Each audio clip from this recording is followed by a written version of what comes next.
नमस्कार दोस्तों, मैं आशीष शुक्ला मिशन इंस्टीट्यूट के ऑनलाइन प्लेटफॉर्म पर आप सभी प्यारे साथियों का बहुत बहुत स्वागत करते हैं। दोस्तों, आज आपके एग्जाम में महज 3 दिन रह गए हैं। ठीक, बारात तैयार हो चुकी है। ठीक, बाराती तैयार हो रहे हैं। ठीक है, सब अपने अपने श्रृंगार में लगे हुए हैं। अब बाराती जब जाएंगे तो वहां पर बाराती जाएंगे 2 शिफ्टों में। एक 17 को जाएंगे, एक 18 को जाएंगे। अब उन बारातियों को देखना है जिनके अंदर दम होगी। जिनके अंदर दम होगी दुल्हन वही लेकर आएंगे। तो चलिए दोस्तों, इसी के साथ आज हम लोग मिशन इंस्टीट्यूट के ऑनलाइन प्लेटफॉर्म पर प्रश्न श्रृंखला 20 का, ठीक, प्रश्न श्रृंखला 20 का देखते हैं। प्रश्न उत्तर करते हैं, मतलब इसका उत्तर की जांच करते हैं, उत्तर की परख करते हैं। बाकी दुल्हन ले आने की बारी अब आपकी है। तो चलिए दोस्तों, शुरू करते हैं। यहाँ पर हम लोग हमारे यहाँ जो सामान्य हिंदी का जो पहला वाला प्रश्न आया है, इसको आप ध्यान से पढ़िएगा, एकदम ध्यान पूर्वक पढ़िएगा। ध्यान से पढ़ने के बाद इसका आप आंसर लीजिएगा। इसमें लिखा गया है कि निम्नलिखित शब्दों में से विशेषण शब्द है। विशेषण शब्द क्या है? नीति है कि नास्ति है कि पक्ष है कि नास्तिक है? तो इसमें से कौन सा है यह बताएंगे। तो भैया देखिए, जो नीति शब्द होता है या विशेष होता है, नास्ति विशेष होता है, पक्ष विशेष होता है। लेकिन जो नास्तिक लिखा गया है, नास्तिक शब्द क्या हो जाता है? यही शब्द क्या बन जाता है? विशेषण बन जाता है। यही शब्द क्या बन जाता है? विशेषण बन जाता है। ठीक है दोस्तों, तो अब देखिए कि यहाँ पर क्या हो गया कि यहाँ पर आपको क्या देखा गया कि विशेषण कौन सा शब्द है? नास्तिक है। तो विकल्प नंबर डी को एकदम सही उत्तर लगाइएगा, विकल्प नंबर डी। ठीक, अब अगला क्वेश्चन देखते हैं दोस्तों। अगला क्वेश्चन आपके सामने क्या लिखा गया है, देखिए ध्यान से देखिएगा। अगला क्वेश्चन दिया गया है क्या? कहा गया है कि सार्वनामिक विशेषण के भेद होते हैं। तो मित्र, सार्वनामिक विशेषण के जो भेद होते हैं, तो उसमें विकल्पों में दिया गया है आपके पास 1, 2, 3 और 4। ठीक, अब आप हमें बताएंगे सार्वनामिक विशेषण कितने प्रकार के होते हैं और उससे कितने भेद होते हैं। यह दोनों चीजें आपके लिए जरूरी हैं। जब सार्वनामिक विशेषण कहा जाता है, सार्वनामिक विशेषण के, अगर आपसे पूछा जाए सार्वनामिक विशेषण के भेद, ठीक, जब इसके भेद पूछे जाएंगे, ठीक है, भेद पूछे जाएंगे तो कितना उत्तर देना है? 4। और जब इसके आपके प्रकार पूछे जाएंगे तो प्रकार पूछे जाएंगे 2। ठीक, तो उत्तर क्या देना है? 2। जब प्रकार 2 हो जाएंगे तो वहां पर एक क्या आ जाता है? मौलिक सार्वनामिक विशेषण आ जाता है। प्रकार में क्या? मौलिक सार्वनामिक विशेषण हो जाता है। ठीक है, और दूसरा क्या हो जाता है? यौगिक सार्वनामिक विशेषण हो जाता है। क्या हो जाता है? यौगिक सार्वनामिक विशेषण हो जाता है। ठीक है, अब लेकिन जब आपसे पूछा जाए कि प्रकार कितने होते हैं, तो उत्तर आप क्या देंगे भैया? 4 देंगे। 4 में कौन कौन सा आएगा? एक आएगा निश्चयवाचक, निश्चयवाचक सार्वनामिक विशेषण आएगा। ठीक, दूसरा क्या हो जाएगा? अनिश्चयवाचक सार्वनामिक विशेषण हो जाएगा। ठीक है, अनिश्चयवाचक सार्वनामिक विशेषण होगा। तीसरा क्या हो जाएगा? संबंधवाचक सार्वनामिक विशेषण होगा। संबंध वाचक सार्वनामिक विशेषण हो जाएगा। और जो चौथा होगा वह क्या हो जाएगा? प्रश्नवाचक सार्वनामिक विशेषण होगा। ठीक, क्या हो जाएगा? प्रश्नवाचक सार्वनामिक विशेषण हो जाएगा। यह सब क्या हो जाते हैं? सार्वनामिक नामिक विशेषण हो जाते हैं। ठीक है, नामिक विशेषण हो जाते हैं। ठीक है, तो अगर आपसे जब पूछा जाए भेद कितने होते हैं, तो भेदों की संख्या कितनी होती है? 4। जब प्रकार पूछा जाएगा तो प्रकार आप कितना बताएंगे? 2। 2 प्रकार मौलिक और यौगिक हो जाएंगे। जब भेद पूछा जाएगा 4 प्रकार हो जाएंगे, निश्चय, अनिश्चय, संबंध और प्रश्नवाचक हो जाएंगे। इस तरह जो प्रश्न पूछा गया उसका विकल्प नंबर सी एकदम डी एकदम राइट आंसर 4। ठीक, अब अगला क्वेश्चन देखते हैं। अगले क्वेश्चन पे चलते हैं हम लोग। अगला क्वेश्चन आपको हमारे सामने क्या है? बहादुर। जियो बहादुर। बहादुर कैसा शब्द है? बहादुर बहादुर शब्द है किस भाषा का शब्द है? यह आपको देखिएगा, फारसी भाषा का है। किस भाषा का है? फारसी का है। अरबी का है कि तुर्की का है कि हिंदी का है? तो चलिए दोस्तों, आप बताइए कि बहादुर शब्द किस भाषा का शब्द है। तो सीधी बात है, जब बहादुर खरगोश से जलेबी की बात आ जाएगी तो तुरंत आप कहाँ जाएंगे? फारसी भाषा में जाएंगे। कहाँ जाएंगे? फारसी भाषा में चले जाएंगे। तो यहाँ फारसी भाषा, बहादुर किस भाषा का शब्द है? फारसी भाषा का शब्द हो गया। बात क्लियर हो गई। अगला क्वेश्चन देखिए। अगला क्वेश्चन आपके सामने हम लेकर आए हैं। अगला क्वेश्चन है क्या, कौन सा है, या देखा जाए। यह जब हम देखते हैं, कहा गया नीचे लिखे गए प्रत्येक वर्ग में दिए गए विकल्पों में तत्सम शब्द का चयन करना। केवल और केवल मित्र किसका करना है, तत्सम शब्द का चयन करना। तत्सम का मतलब क्या होता है, जो संस्कृत का शुद्ध शब्द होता है। ठीक है, लिखा गया है हंसी, कर्पूर, ओज और आम।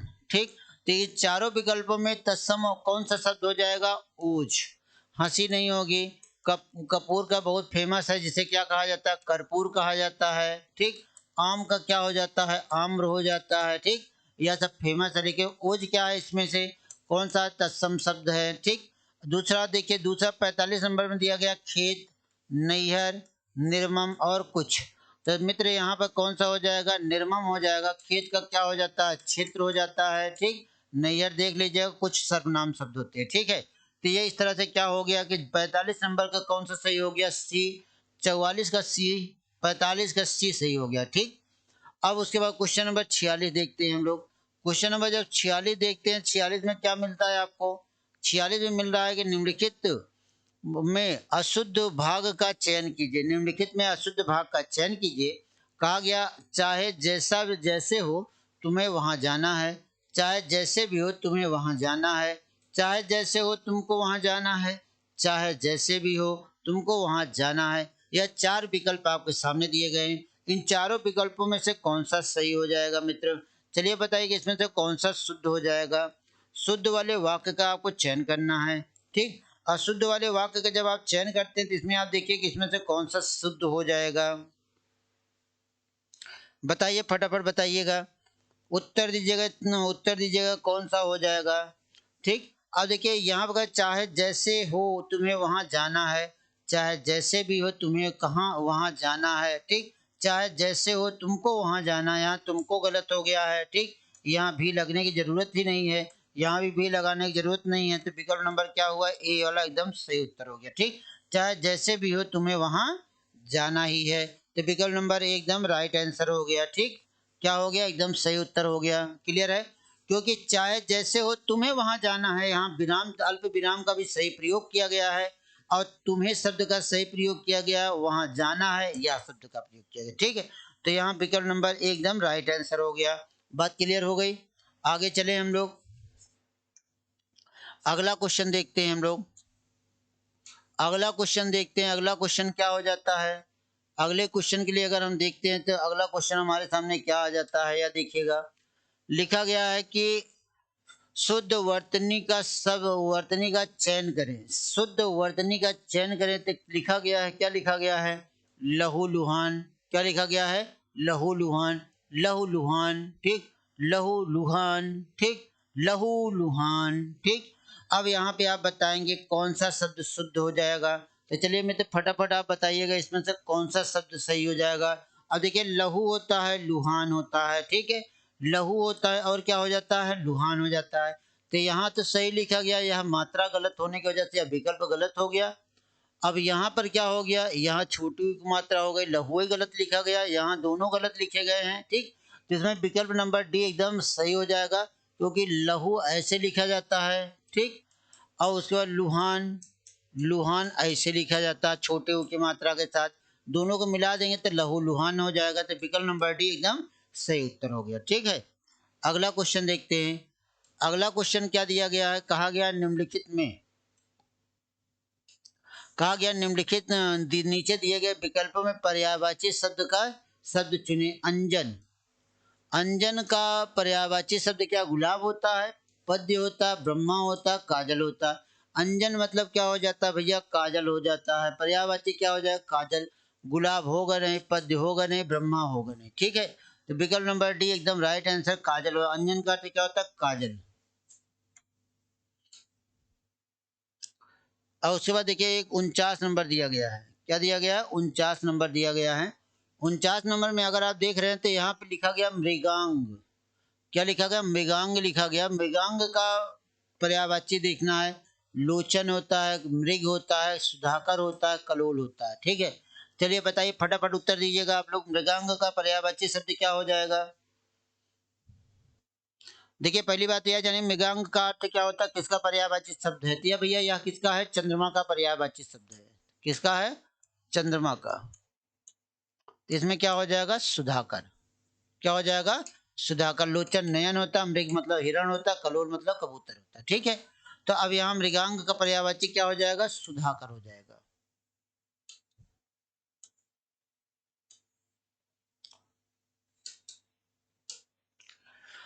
आग्रह दिया गया कि आग्रह शब्द के सटीक विलोम शब्द, सटीक मतलब क्या होता है? एग्जैक्ट विलोम शब्द है तो यही यहाँ पे बहुत सारे, लेकिन सटीक विलोम शब्द का चयन करना है। इसमें दुराग्रह दिया गया है, अनाग्रह दिया गया है, आग्रह रहित दिया गया है, दुराग्रह दिया गया है। ठीक, यह दोनों विकल्प सेम ही हैं, ए और डी।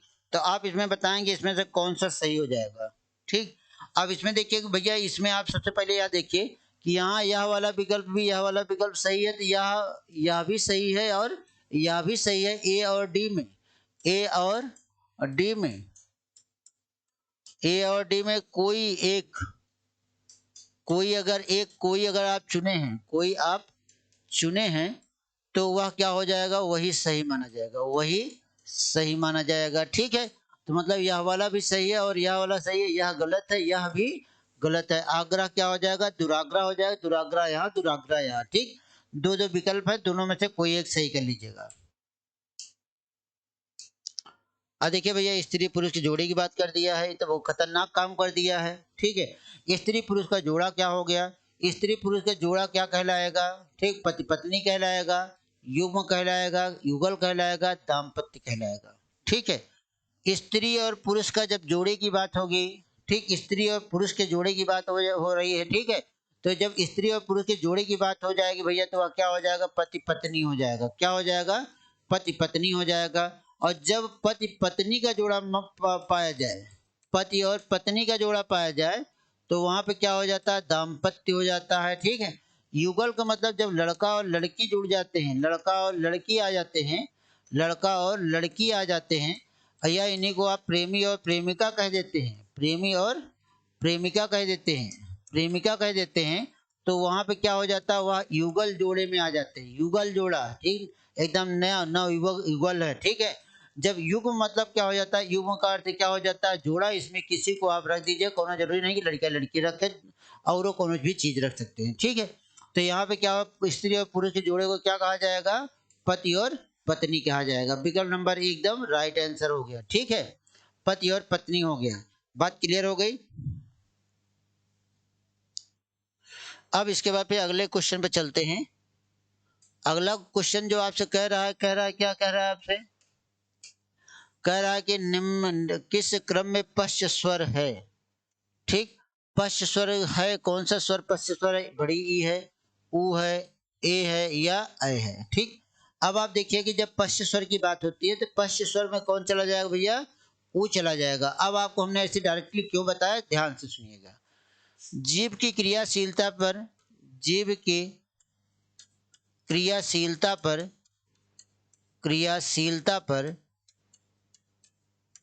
स्वर के भेद किए गए, तो कितने भेद किए गए? 3। एक आया क्या इसमें? एक आया था अग्रस्वर। ठीक, दूसरा क्या आया था? मध्य स्वर।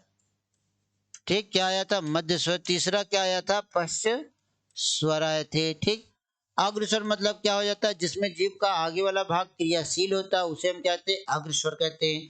तो अग्रस्वर में कौन कौन आ जाएगा? ई, बड़ी ई, ओ, बड़ा ओ, और एक आ जाता है ऋषि आ जाता है। ठीक, मध्य स्वर में केवल और केवल एक ही वर्ण आता है, आ। ठीक, बाकी जो आते हैं, बड़ा आ, एक आगत आ, फिर ऊ आता है, बड़ा ऊ आता है, ओ आता है, और क्या आ जाता है? औ आ जाता है।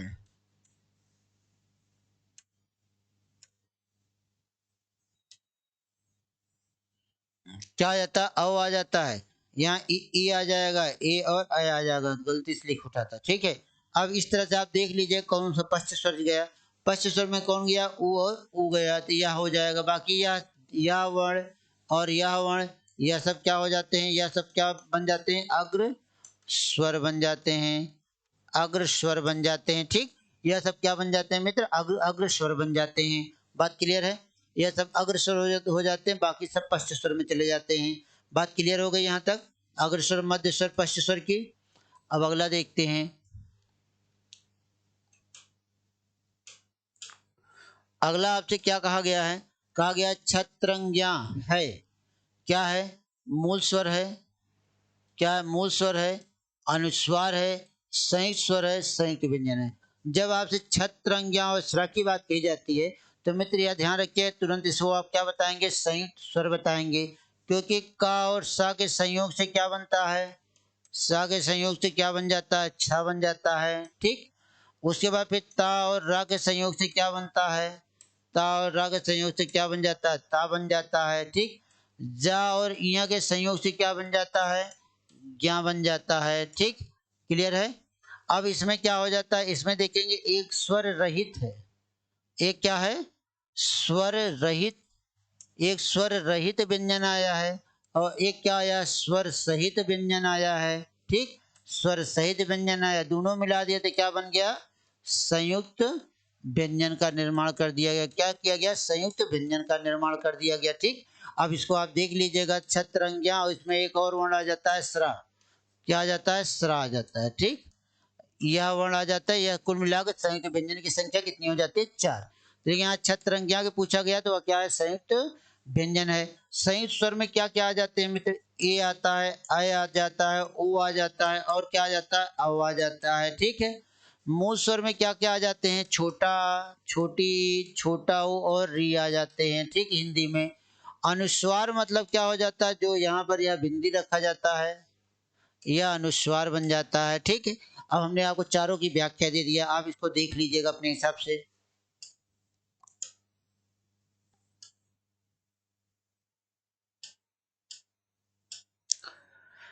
अगला क्वेश्चन क्या कहा गया, किस क्रमांक में उत्तम पुरुष का उदाहरण नहीं है, किस क्रमांक में उत्तम पुरुष का उदाहरण नहीं है, कहा गया मैं, उन्हें, हमको, मुझे। ठीक, अब पुरुषवाचक में उत्तम, मध्यम और अन्य 3 कैटेगरी आ जाती है, 3 भेद हो जाते हैं। तो उसमें क्या हो गया, उत्तम पुरुष मैं, हम, हमें, हमको, हमारा आ जाता है। उन्हें क्या हो गया, अन्य पुरुष में आया, यह कहाँ चला गया, अन्य पुरुष में चला गया। ठीक, अन्य पुरुष में चला गया। ठीक है, यह कहाँ गया, अन्य पुरुष में गया। ठीक, तो यहाँ पे क्या हो गया, डी, आंसर डी हो गया, सॉरी बी हो गया। ठीक है, बी फॉर बॉल। ठीक, यह वाला उत्तर हो गया। बात क्लियर है। अब हम आगे चलते हैं। अगला क्वेश्चन हमारे पास क्या आया है, क्या कह रहा है, कह रहा है कि मैं अपना काम स्वयं करता हूं। तो इसमें लिखा गया रेखांकित वाक्य में सर्वनाम है, मैं अपना काम क्या करता हूँ, स्वयं। मैं मतलब उत्तम पुरुष खुद कह रहा है अपने लिए कि मैं स्वयं करता हूँ, मतलब वो अपने निजता का बोध करवा रहा है। विकल्प में देखिए संबंध है, पुरुष है, निजवाचक है और निश्चयवाचक है। जब स्वयं की बात करता है मित्र तो वहां पे क्या हो जाएगा, निश्चयवाचक हो जाता है। ठीक, जब कहा जाए स्वयं, स्वतः, ठीक, खुद, अपने, अपने, अपने आप, अपने आप, आपका, आपका, यह सारे शब्द हमेशा क्या हो जाएंगे, निजवाचक सर्वनाम में आ जाएंगे। ठीक, निजवाचक सर्वनाम में आ जाते हैं। निजवाचक सर्वनाम क्या कहता है कि जहां तीनों पुरुष क्या होते, तीनों पुरुष, पुरुष अपने निजता का, अपने निजता का बोध कराते हैं, निजता का बोध कराते हैं, बोध कराते हैं, तब वहां पे क्या हो जाता है, निजवाचक सर्वनाम हो जाता है। तब वहां पे क्या हो जाता है, निजवाचक सर्वनाम हो जाता है। ठीक, तब वहां पे क्या हो जाता है, निजवाचक सर्वनाम हो जाता है। बात क्लियर है, तो यहाँ पे क्या हो गया, निजवाचक सर्वनाम हो गया। बात क्लियर हो गई। अगला चलते हैं।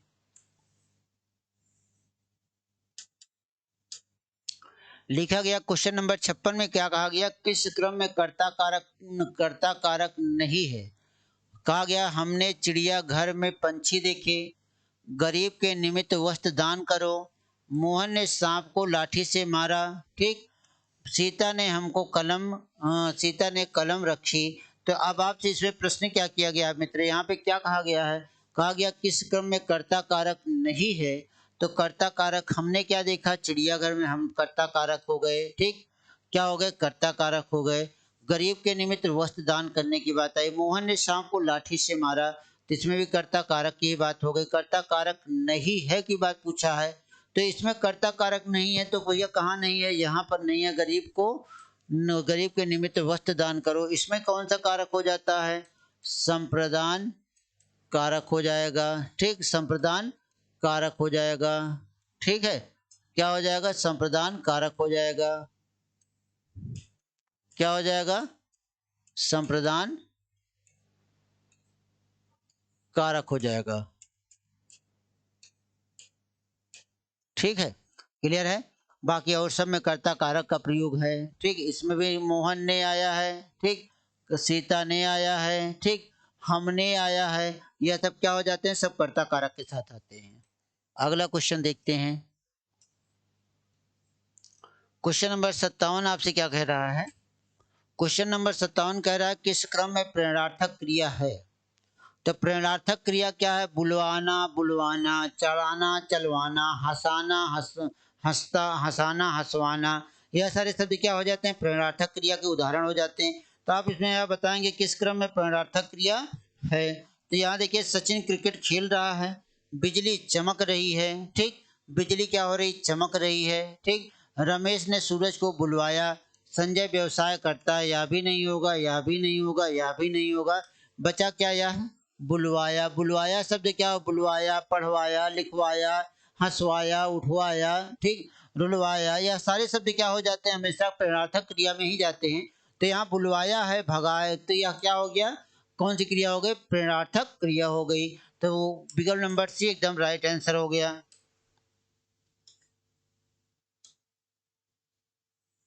विकल्प नंबर सी क्या हो गया, एकदम राइट आंसर हो गए। अब अगला क्वेश्चन देखिए क्या कह रहा है, कह रहा है कि किस क्रम में समाज विग्रह का सही विग्रह नहीं हुआ है। तो लिखा गया कि मुरलीधर मुरली को धारण करने वाला, दोपहर दोपहर का समाहार, पवित्रता पति का व्रत रखने वाली स्त्री, कनक लता कनक के समान लता। यह चार विकल्प आपको सामने दिए गए हैं, तो किसमें समाज का सही विग्रह नहीं किया गया है यह आपको देखना है। तो किसमें समाज का सही विग्रह नहीं किया गया, पतिव्रता, ठीक, पतिव्रता पति का व्रत लेने वाली नहीं, जो पति के प्रति वफादार होती है, किसी पर पुरुष के साथ उसका कोई संबंध नहीं होता है, उसे क्या कहा जाता है, पतिव्रता स्त्री कहा जाता है, ठीक है। अब यहाँ पे क्या हो गया, यह क्या हो गया, यह क्या हो गया, प्रश्न के अनुसार यह सही हुआ। अब अगर पूछा जाए दोपहर में मुरलीधर में कौन समास है, इसमें कौन सा समास हो जाएगा, बहुव्रीहि समास हो जाएगा, ठीक। दोपहर में कौन सा हो जाएगा, द्विगु समास हो जाएगा, ठीक है। कनक समान में कौन समास हो जाएगा, कर्म धारय समास हो जाएगा, ठीक, क्लियर। आगे चलते हैं हम लोग मित्र।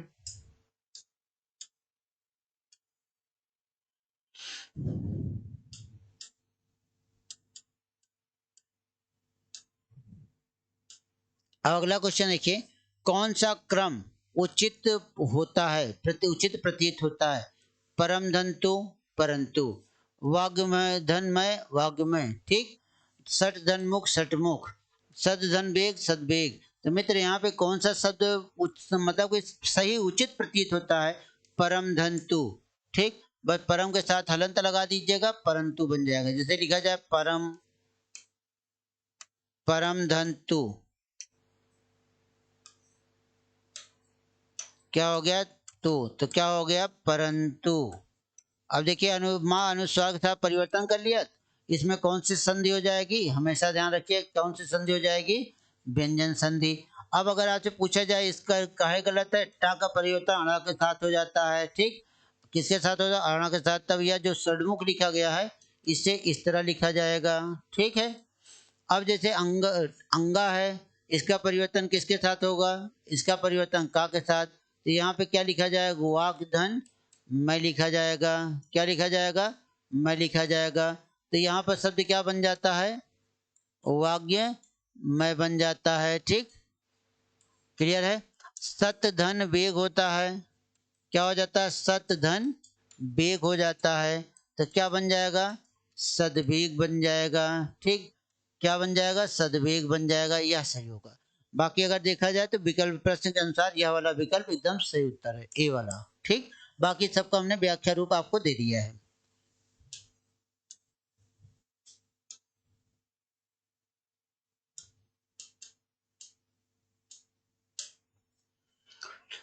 लिखा गया किस क्रम में गुण संधि नहीं है। लिखा गया हितेच्छा, ठीक, प्रेषिति, मानवेतर, भूर्ध्वा। अब इसमें आपसे पूछा गया किस क्रम में गुण संधि नहीं है, तो किस क्रम में गुण संधि नहीं है मित्र, यह बताएंगे।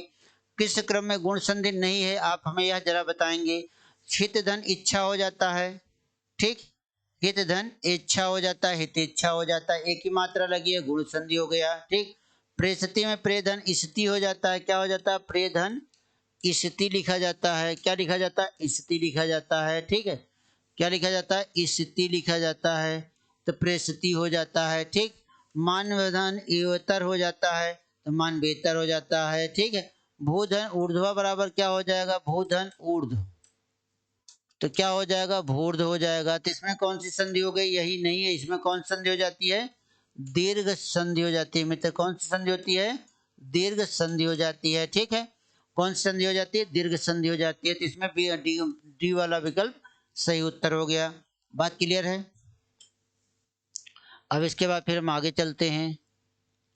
फिर भैया वही एक फिर से बात आई, कह दिया है कि गद्यांश को ध्यान पूर्वक पढ़ें और इसी पर आधारित प्रत्येक प्रश्न के उत्तर दिए गए 4 विकल्पों में चयन कर लीजिएगा। लिखा क्या गया है आपके पास, क्या आया क्या है यह देखिएगा।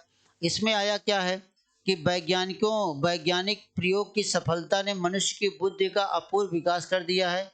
द्वितीय महायुद्ध में एटम बम की शक्ति ने कुछ क्षणों में ही जापान के अजेय शक्ति को पराजित कर दिया। इसकी युद्धकालीन सफलता ने अमेरिका, रूस, ब्रिटेन, फ्रांस आज सभी देशों को ऐसे शस्त्रास्त्रों के निर्माण की प्रेरणा दी कि सभी भयंकर और सर्वविनाशी शस्त्र बनाने लगे।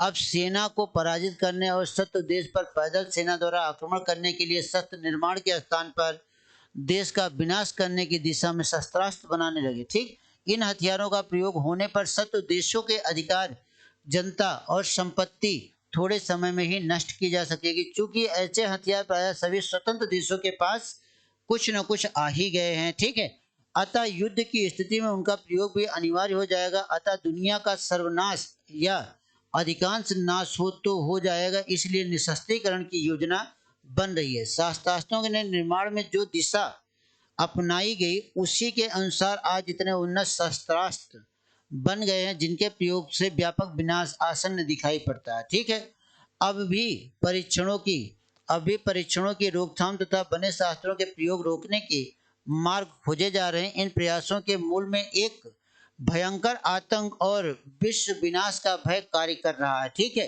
अब इतना लंबा गद्य दिया गया है। इसमें जो प्रश्न दिया गया, पहला वाला जो प्रश्न दिया गया, इसको आप ध्यान से देखिएगा।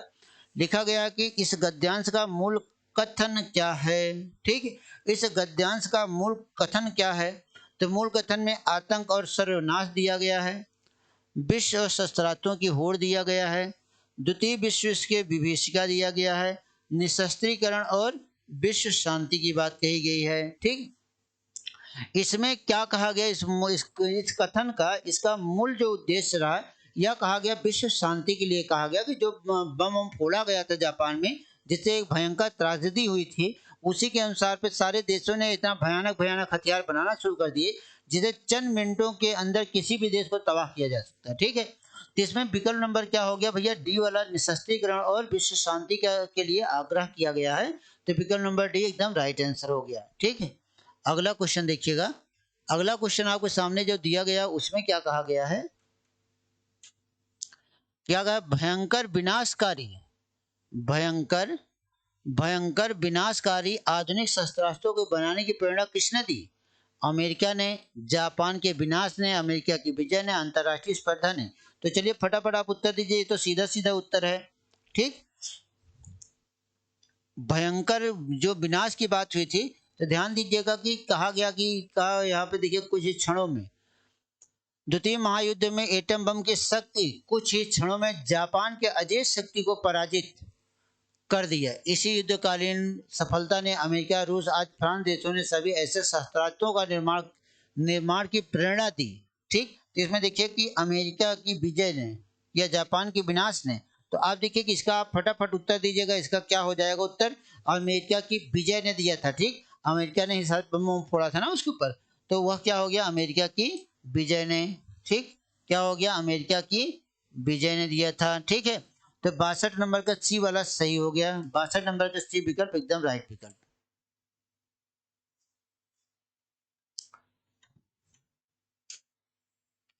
अब देखिए इसके बाद फिर लिया गया क्या, क्या कहा गया है कि एटम बम की अपार शक्ति का प्रथम अभिनव और अनुभव कैसे हुआ था?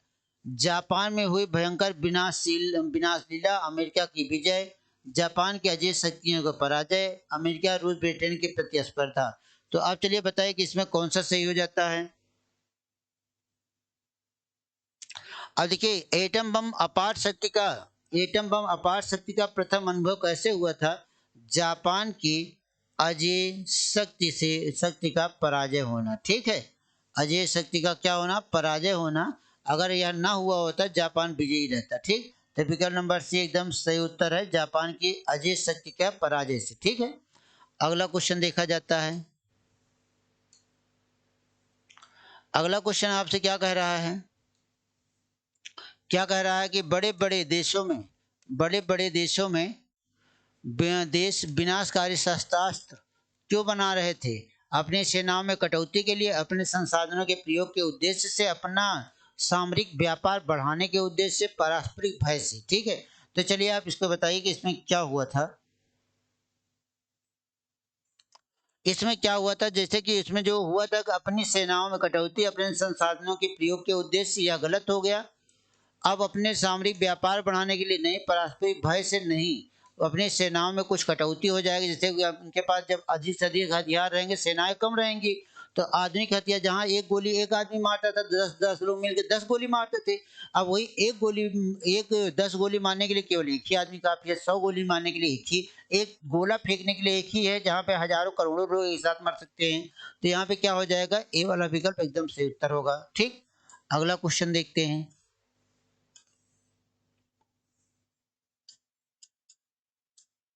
अगला क्वेश्चन क्या कहा गया? आधुनिक भयंकर और विनाशकारी होते हैं। आधुनिक युद्ध भयंकर और विनाशकारी होते हैं क्योंकि दोनों देशों ने शस्त्रास्त्र ने ये युद्ध को समाप्त हो जाते हैं। अधिकांश जनता और उनकी संपत्ति नष्ट हो जाती है। ठीक, दोनों देशों में महामारी और भूखमरी फैल जाती है। ठीक, दोनों देशों की सेनाएं इन युद्धों में मारी जाती हैं। ठीक है, अब इसमें देखिएगा कि इसमें क्या कहा गया, पैराग्राफ पढ़िएगा तो उसमें सीधा कहा गया अधिकांश जनता और उनकी संपत्ति नष्ट हो जाती है। ठीक, एक कई बार बम मारने से अधिकांश जनता की संपत्ति क्या हो जाती है? नष्ट हो जाती है। तो यह विकल्प नंबर बी एकदम सही उत्तर है। 65 का क्या हो गया? बी। ठीक, अब इसके बाद अगला चलते हैं 66 में।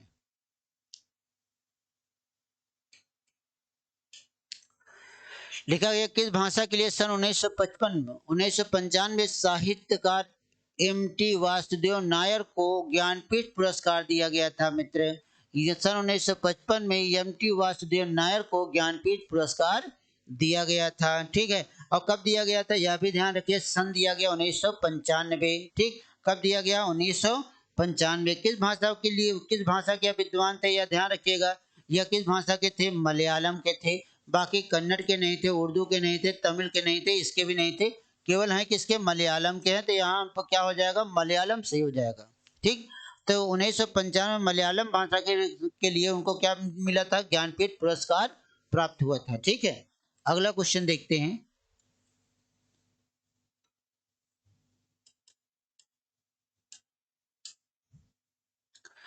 राष्ट्र की रिक्त स्थान में ही देशवासियों की निहित है।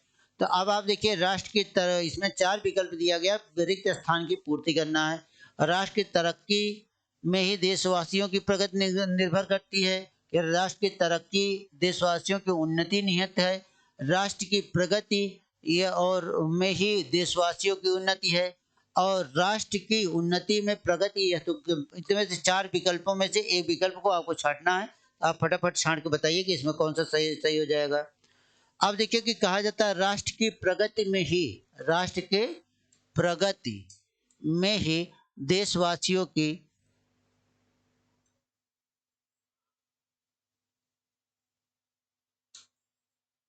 यहाँ प्रगति लिख दीजिएगा, प्रगति, प्रगति में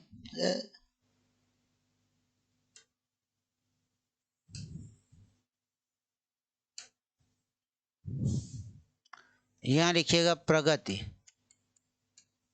ठीक। और यहाँ पे क्या लिखना है, उन्नति निहित है, ठीक, उन्नति निहित है, या ध्यान रखिएगा। इसमें क्या हो गया, विकल्प नंबर सी एकदम राइट आंसर, ठीक, सी एकदम सही उत्तर हो गया। क्लियर है। अगला क्वेश्चन देखते हैं मित्र। लिखा गया कि कहा गया कि निम्नलिखित में से, निम्नलिखित में मतलब तरंग शब्द का सही समानार्थी शब्द का चयन कीजिए, तरंग शब्द का, ठीक। तरंग देखिए दिया गया, तुरंग दिया गया, अटवी दिया गया, केके दिया गया, उर्मी दिया गया। तरंग मतलब क्या, तरंगे कहाँ होती हैं, जल में होती हैं, ठीक। तो उसका जो सही विकल्प हो जाएगा वह क्या हो जाएगा, उर्मी हो जाएगा। क्या हो जाएगा, उर्मी हो जाएगा, ठीक।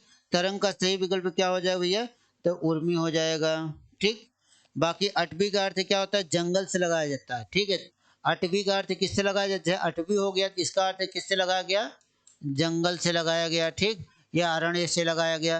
तो जो तरंग पूछा गया, तरंग का सही समानार्थी शब्द क्या होगा, उर्मी होगा, ठीक। क्या हो जाएगा, उर्मी लिख दिया जाएगा।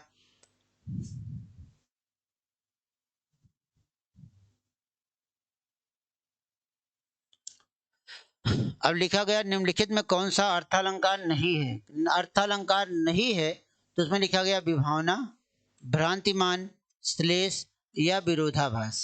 तो देखिए भैया, जब इसकी बात आ जाती है तो इसमें अर्थालंकार नहीं है, तो अर्थालंकार कौन सा नहीं है, तो इसमें अर्थालंकार कौन सा नहीं है, तो क्या नहीं है, श्लेष अलंकार नहीं है। श्लेष अलंकार कैसा अलंकार होता है, शब्द अलंकार होता है, ठीक। अब श्लेष के साथ साथ इसमें और अनुप्रास आ जाते हैं, और क्या आ जाते हैं, अनुप्रास आ जाता है, यमक आ जाते हैं, ठीक, वक्रोक्ति अलंकार आ जाता है, ठीक, विप्सा अलंकार आ जाता है, ठीक है, विप्सा अलंकार आ जाते हैं। यह सारे अलंकार कहाँ आ जाते हैं, शब्द अलंकार में आ जाते हैं, ठीक है। तो विकल्प नंबर सी एकदम राइट आंसर।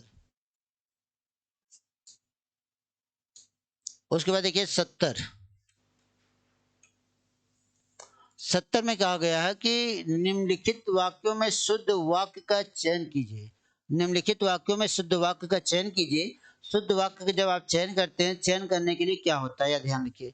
उसने वहां पहुंचकर शोर मचाया, मेरे से मत उलझो घर जाओ, उसका घर मेरे को मालूम नहीं है, मैंने यह कब बोला।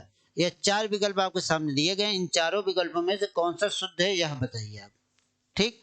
इन चारों में से कौन सा शुद्ध है यह आप हमें बताएंगे, इसमें से कौन सा शुद्ध है, ठीक। तो चलिए बताइए, फटाफट आप उत्तर दीजिएगा। तो देखिए कि इसमें अगर आप देखते हैं तो इसमें देखिए, उसने वहां पहुंचकर शोर मचाया, उसने वहां पहुंचने की बात ही नहीं है, तो मेरे से गलत हो गया, ठीक है। उसका घर मेरे को गलत हो गया, मेरे को होगा ही नहीं, ठीक।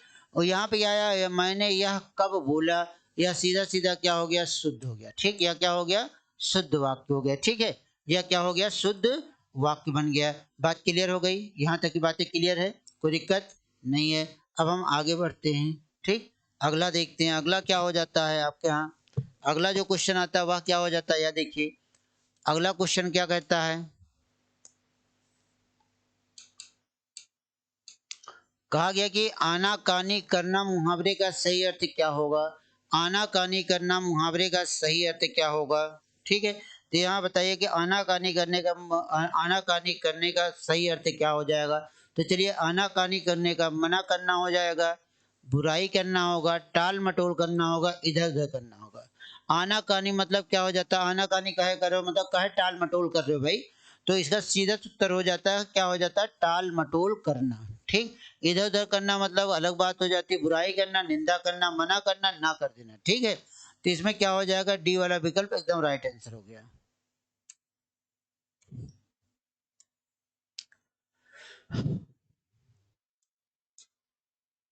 अब इसमें देखिए अगला कहा गया है निंदक नियरे राखिए, आंगन कुटी छवाए, बिन पानी साबुन बिना, निर्मल करति सुभाए। इस पंक्ति में कौन सा अलंकार है पूछा गया है।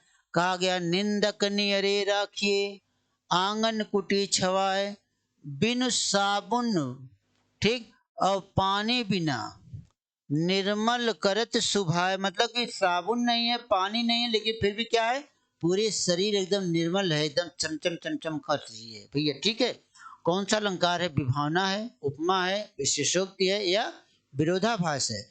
तो बिना कारण के यहाँ पे क्या हो रहा है भैया, कार्य हो रहा है। बिना साबुन के क्या हो रहा है, बिना पानी के क्या हो रहा है, निर्मल करत सुहाए, मतलब बिना साबुन बिना पानी के सब कुछ निर्मल हो जा रहा है। बिना कारण के जहां पर कार्य होगा वहां पे कौन सा अलंकार होगा, विभावना अलंकार होगा। ठीक, और यहाँ पे कारण हो लेकिन कार्य ना हो, कार्य ना हो, तब वहां पे क्या हो जाएगा, विशेषोक्ति अलंकार हो जाएगा। उपमेय में क्या किया जाएगा, उपमेय में क्या किया जाएगा, उपमान की, उपमेय में उपमान को, उपमेय में उपमान के क्या किया जाएगा, तुलना किया जाएगा, तब वहां पे क्या हो जाएगा, उपमा अलंकार। जहां पे क्या हो जाएगा, वास्तविक विरोध न कर, विरोध मात्र का, वास्तविक विरोध न हो, वास्तविक विरोध न हो, विरोध मात्र का क्या जताया जाए, विरोध मात्र का, मात्र का क्या जताया जाए, मात्र का आभास जताया जाए, आभास जताया जाए, तो वहां पे क्या हो जाएगा, विरोधाभास हो जाएगा। ठीक है, तो यहाँ पे क्या, बिन पानी साबुन बिना, बिना पानी बिना साबुन के निर्मल हो तो सुजान, तो इसमें कौन सा अलंकार हो जाता है, तो अगर आपसे पूछा जाए तो इसमें कौन सा अलंकार हो जाता है भैया, इसमें कौन सा हो जाता है, विभावना अलंकार हो जाता है। कौन सा अलंकार होता है, विभावना अलंकार हो जाता है। अगला क्वेश्चन देखते हैं।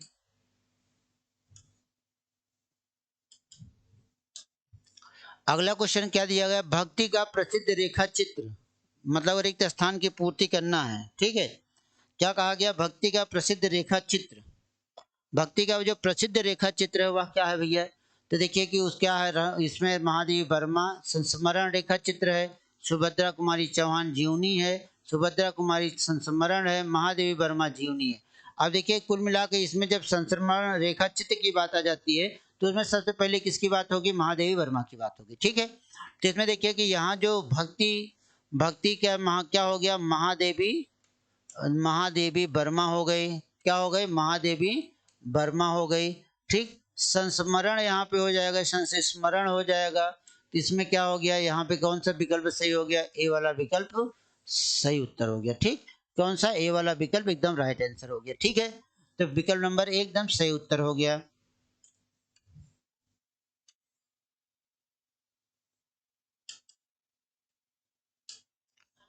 अगला क्वेश्चन कहा गया कि कृष्ण शब्द का स्त्रीलिंग शब्द पहचानिए, कृष्ण शब्द का स्त्रीलिंग शब्द पहचानिए।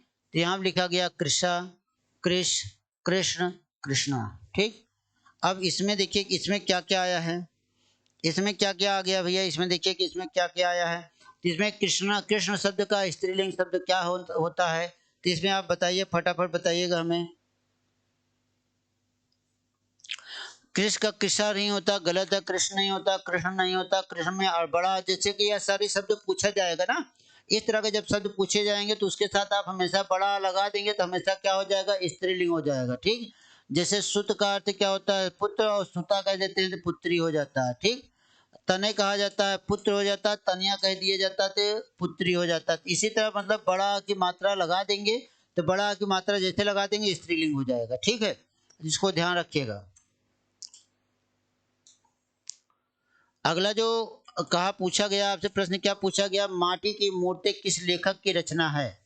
माटी की मूर्ति बहुत फेमस रचना है, यह आप ध्यान रखिएगा, कई बार एग्जाम में आपके यहाँ पूछी गई है कि लिखा गया रामचंद्र शुक्ल की, जगदीश चंद्र माथुर की राम वृक्ष बेनीपुरी की, राकेश वर्मा की। ठीक, तो ध्यान दीजिए, राकेश वर्मा है नहीं, माथुर है नहीं। ठीक, अब यहाँ बच्चे कौन, आचार्य रामचंद्र शुक्ल बच्चे, राम वृक्ष बेनीपुरी बच्चे। ठीक है, माटी की मूर्ति जो रचना लिखा गया था, रचना किसने किया था, माटी की मूर्ति नामक रचना किसने किया था, राम वृक्ष बेनीपुरी ने किया था। ठीक है, किसने किया था मित्र, राम वृक्ष बेनीपुरी ने किया था, जिसका प्रकाशन 1946 में हुआ था। ठीक है, कब हुआ था? 1946 में जिसका प्रकाशन हुआ था। तो इसके रचनाकार कौन है? रामवृक्ष बेनीपुरी। और जो रामचंद्र शुक्ल है, इनका एक आता है चिंतामणि। चिंतामणि इनकी सबसे बहुत प्रसिद्ध रचना, इसको भी याद रखिएगा, ठीक है। रामचंद्र शुक्ल की चिंतामणि को याद रखिएगा, रामवृक्ष बेनीपुरी की माटी की मूर्ति याद रखिएगा, ठीक है। अब अगला चलते हैं। अब अगला क्वेश्चन जो 76 नंबर दिया गया, कहा गया संचारी भाव की कुल संख्या कितनी होती है? तो लिखा गया 8 होती है, 9 होती है, 33 होती है, 36 होती है। तो आप बताएंगे संचारी भाव की संख्या कितनी होती है? यह बहुत प्रसिद्ध प्रश्न रहा है। अब आपकी जुबान पर रटा भी होगा, संचारी भाव की संख्या कितनी होती है? 33 होती है। कितनी होती है? 33 होती है, ठीक। संचारी भाव की संख्या कितनी होती है? 33 होती है। बात क्लियर है? कितनी होती है? 33 होती है। अगला क्वेश्चन देखते हैं। अगला क्वेश्चन आपसे क्या कहता है? क्वेश्चन कह रहा कि किस पंक्ति में अपहनुत अलंकार है? किस पंक्ति में अपहनुत अलंकार है? तो पहले भैया देखिएगा, अपहनुत अलंकारों के नाम नहीं सुने होंगे, तो हम इसके बारे में क्या बताएं कि कैसे हो जाएगा। तो पहले आप यहाँ पे देख लिए, विकल्प दिया गया, इसका मुख चंद्रमा के समान है, चंद्र इसके मुख के समान है, ठीक। इसका मुख ही चंद्र है, ठीक है। या कहा जाए चंद्र नहीं मुख है। तो इसमें अगर आपको हम बता देते अपहृत अलंकार, मतलब कि यहाँ पे क्या हो गया, यह चंद्र नहीं क्या है? मुख है। इसका अर्थ क्या होता है? जहाँ उपमेय का निषेध करके उपमान की स्थापना होती है, ठीक। क्या कहा जाता है? जहाँ जहाँ उपमेय का निषेध करके, निषेध मतलब उसको मिटा दिया जाता है, ना कर दिया जाता है, निषेध करके करके उपमान की स्थापना की जाए, उपमान की स्थापना की जाए तो वहां पर क्या हो जाएगा? अपहृत अलंकार हो जाए। देखिए यह चंद्र नहीं, यह क्या है? मुख है। चंद्रमा को देखिए, उसमें किसकी तुलना की है? संज्ञा। यहाँ उपमेय क्या है? उपमेय को मतलब क्या कहते हैं? संज्ञा। संज्ञा उपमान को यहाँ पे क्या कहा जाता है? सर्वनाम कहा जाता है, ठीक है। क्या कहा जाता है? सर्वनाम कहा जाता है। संज्ञा के स्थान पर जब सर्वनाम की स्थापना किया जाएगा, तब वहां अपहृत अलंकार हो जाएगा। तो यहाँ मुख के स्थान पे किसको, चंद्रमा के स्थान पे किसको रखा जा रहा है? मुख को रखा जा रहा है। तो इसमें क्या हो जाता है? अपहृत अलंकार हो जाता है। जैसे इसका मुख चंद्रमा के समान सुंदर है, इसमें कौन सा अलंकार हो जाता है? उपमा अलंकार हो जाता है, ठीक। चंद्र इसके मुख के समान सुशोभित है, इसमें क्या हो जाता है? प्रतीप अलंकार हो जाता है, ठीक है। इसका मुख ही चंद्र है, मुख ही क्या है? चंद्र है। यहाँ कौन सा अलंकार हो जाएगा? रूपक अलंकार हो जाएगा। उपनीति अलंकार क्या हो जाएगा? यह डी वाला विकल्प सही हो जाएगा, ठीक। क्लियर है? अब अगला देखिए, अगला जो क्वेश्चन कह रहा है, कहा जाए 24 मात्राओं की दो पंक्तियों वाले छंद को क्या कहते हैं? तो सोठा छंद कहते हैं, रोला छंद कहते हैं, कि दोहा छंद कहते हैं, कुंडलिया छंद कहते हैं। 24 मात्रा वाले दो पंक्ति वाले छंद को क्या नाम दिया जाता है? क्या नाम दिया जाता है? तो आप बताइए, पहले फटाफट बताइए, उत्तर दीजिएगा। तो देखिए 24 मात्रा वाले छंद को क्या कहा जाता है? दोहा छंद कहा जाता है। क्या कहा जाता है? 24 मात्रा वाले छंद को दोहा छंद कहा जाता है। इस प्रश्न को एक बार आप लोग और भी देख लीजिएगा, ठीक। इस प्रश्न को अच्छे से देख लीजिएगा।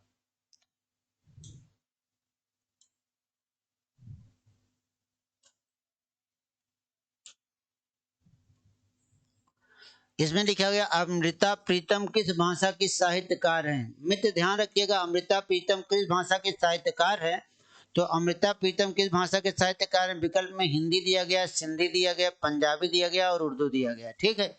तो आप अपने दिमाग में यह रखिएगा बात कि अमृता प्रीतम जो थी वह हिंदी भाषा की भी साहित्यकार थी और पंजाबी भाषा, मतलब यह इन्होंने हिंदी और पंजाबी, हिंदी और पंजाबी दोनों भाषाओं में इन्होंने रचनाएं किया है, ठीक है। इन्होंने दोनों भाषाओं में अपनी रचना किए थे, ठीक। यह ध्यान रखिएगा, हिंदी और पंजाबी दोनों भाषाओं में इन्होंने रचना किया था। इनकी एक सबसे प्रसिद्ध रचना रही जिसका नाम क्या रहा? रसीदी टिकट। क्या था? रसीदी टिकट। इसके या इनकी हिंदी की रही, या सबसे फेमस रचना रही, ठीक है। रसीदी टिकट रही, पिंजर रही, बंदे दरवाजा रही, ठीक। और 1956 में इनको क्या मिला था? साहित्य अकादमी पुरस्कार भी मिला था। क्या मिला था? 1956 में इनको क्या मिला था? साहित्य अकादमी पुरस्कार मिला था। साहित्य अकादमी पुरस्कार मिला था। और किस रचना पर मिला था यह भी आपको हम बता देते हैं। किस रचना पर मिला था इनको यह भी आप जान लीजिएगा कि इनको सुनहले वदन के लिए मिला था। ठीक है। उसके बाद सन 1969 में इन्हें पद्मश्री पुरस्कार भी मिला था। पद्म पुरस्कार, ठीक, यह भी प्राप्त हुआ था। और यह हिंदी और पंजाबी दोनों भाषा के रहे, लेकिन विकल्प ए सही हो जाएगा। ठीक है। हिंदी और पंजाबी दोनों भाषा की रचयिता रही हैं, तो हिंदी और पंजाबी दोनों को आप इनके लिए रख के रहिएगा। अगर पूछा जाएगा जब आपसे प्रश्न, तो वहाँ पे आपको क्या लगाना है, हिंदी लगाना है। और अगर दोनों अलग अलग हैं, तो अगर साथ साथ है तो हिंदी और पंजाबी दोनों भाषाओं में रचना करती थी। ठीक।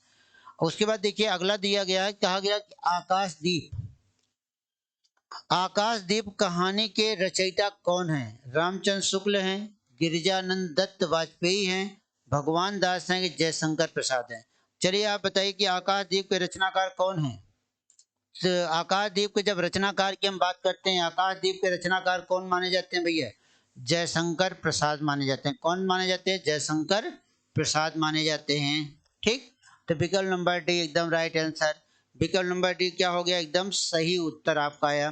तो चलिए दोस्तों, इस तरह से यह क्या हो गई हमारी प्रश्न श्रृंखला 20 का क्या हो गया, अब आज आपको हमने सॉल्व करवा दिया, हल करवा दिया। आप लोग अपना मिलान करिएगा। अब अपनी पढ़ाई को और थोड़ा सा धार दीजिए, लगातार अपनी मेहनत को और आगे बढ़ाइए। तो चलिए आज की इसी श्रृंखला के साथ आज यहीं पर विराम दिया जाता है। आप सभी को बहुत बहुत धन्यवाद मित्र। बहुत बहुत तहे दिल से आपको बहुत सारा धन्यवाद और बहुत सारी शुभकामना। आप लोग जल्द से जल्द सफल हो जाएं। और सफलता आपके लिए बहुत ही जरूरी है। और आप ईश्वर से मैं कामना करता हूं कि आप सभी को सफल बनाए ईश्वर। ठीक। तो चलिए दोस्तों, इसी के साथ जय हिंद, जय भारत।